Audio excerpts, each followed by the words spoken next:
The boy who called 911 never existed, but we still heard him die. Story by you/Gamal Frank. It was a late shift, one of those quiet nights where the city seems to be holding its breath. The kind of night you almost welcome a call, just to break the monotony. Then the radio crackled. Unit, redacted, respond to a possible 10 to 16, domestic disturbance, at, redacted. Caller is a juvenile. 10 to 16, domestic. My gut tightened. Domestics are always unpredictable, always a powder keg. Juvenile caller? Even worse. That usually means things are really bad if a kid's the one reaching out. I keyed the mic. Dispatch, any further details on that 10 to 16? The dispatcher's voice came back, a little tinny. Negative, my unit. Call was very broken, heavy static. Sounded like a young male. Managed to get the address, but not much else. Sounded distressed. Mentioned something about fighting, maybe a parent. 10 to 4, en route. My partner, let's call him Jay, grunted from the passenger seat. Kid calling on a domestic. Never a good sign. Nope, I agreed. The address was way out on the edge of our jurisdiction, bordering on county. One of those places where houses are spread thin, swallowed by trees and long driveways. Takes a while to get out there, and backup takes even longer. The drive itself felt off. The further we got from the city lights, the darker the world became. Streetlights became a memory. The only illumination came from our headlights, cutting a swathe through what felt like an endless tunnel of trees. The kind of dark that presses in on you. We finally found the turnoff, a gravel road that was more potholes than path. The house itself was set way back, almost invisible from the road. A two-story, older build, but it looked lived in.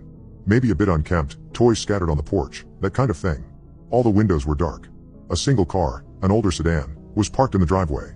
An unsettling silence hung over the place. Quiet, Jay muttered, and I couldn't disagree. Too quiet. We parked a little ways back, cut the engine. The silence was almost absolute, broken only by the crunch of gravel under our boots as we approached. I did a quick visual sweep. No obvious signs of forced entry, no sounds from within. The house just looked still, expectant. Police. Anyone home? I called out, knocking firmly on the front door. The wood felt solid. Nothing. Just that heavy silence. Jay tried the doorbell. A faint, standard chime echoed from somewhere deep inside, then died. Still no response. All right, I said, keeping my voice low. I'll check windows on this side. You take the back, see if you can spot anything. Got it. Jay moved off around the side of the house. I went from window to window on the front and one side. They were all dark, curtains drawn in most.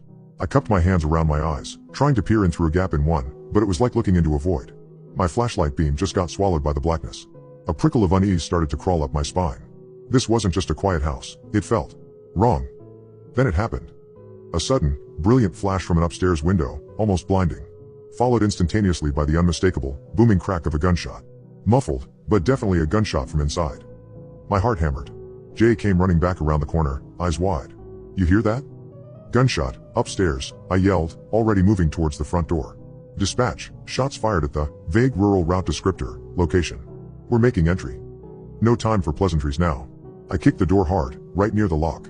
It shuddered, then gave way with a splintering crack, flying inwards and banging against an interior wall. Police. Show yourselves, I shouted into the darkness, my weapon drawn, flashlight beam cutting a nervous path ahead. Jay was right beside me, doing the same. The inside of the house was pitch black. Blacker than outside, if that was possible. A close, stuffy smell hit us, stale air, a hint of old food, and something else.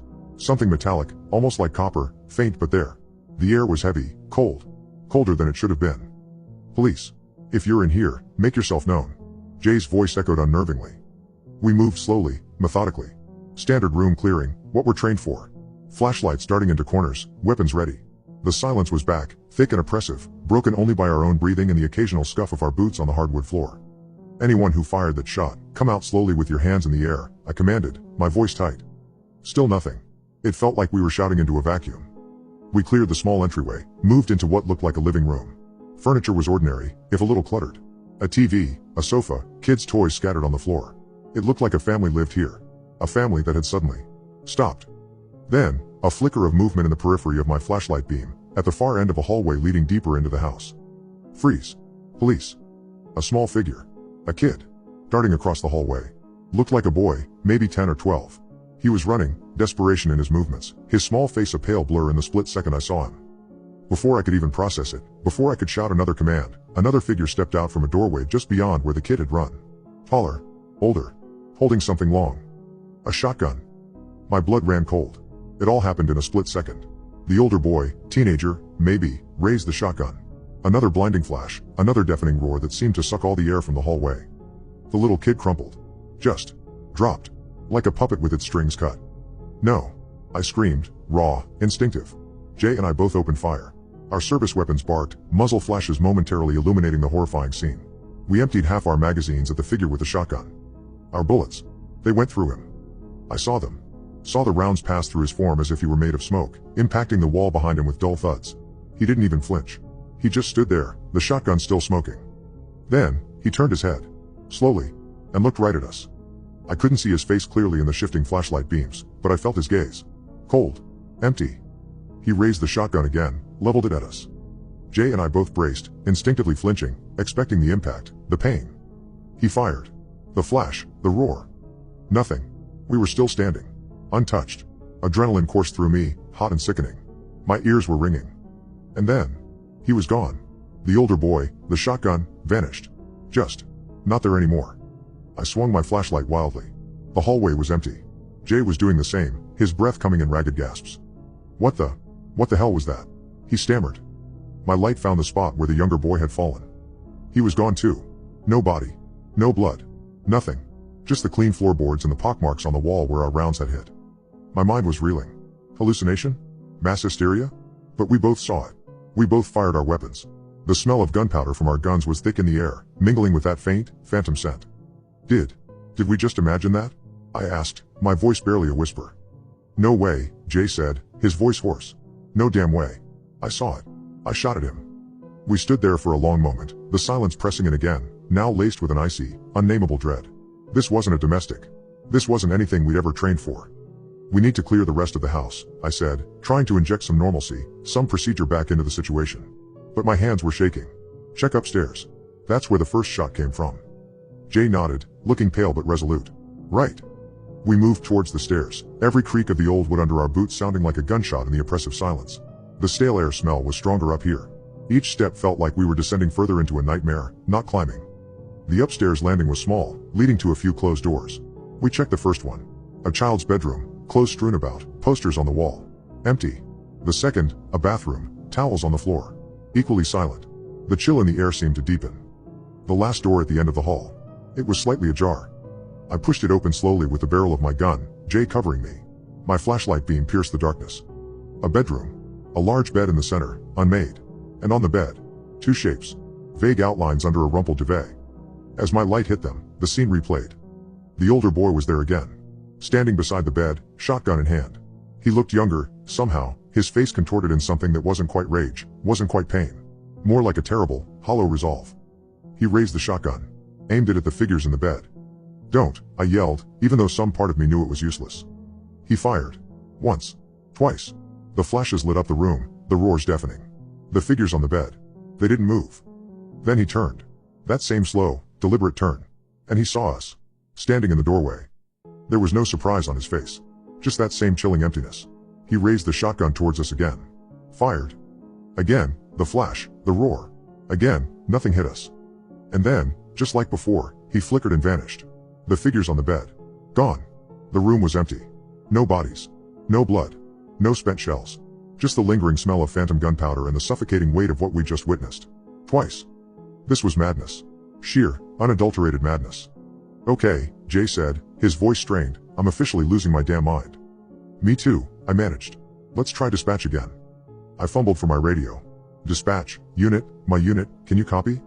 Static. Thick, impenetrable static, like the call that had brought us here. Jay tried his. Same result. Comms are out. Completely jammed. We were alone in this house. Utterly alone with whatever this was. We searched this place top to bottom, I said, my voice harder than I felt. Every inch. There has to be an explanation. We did. We went through every room, every closet, the small attic space, the unfinished basement.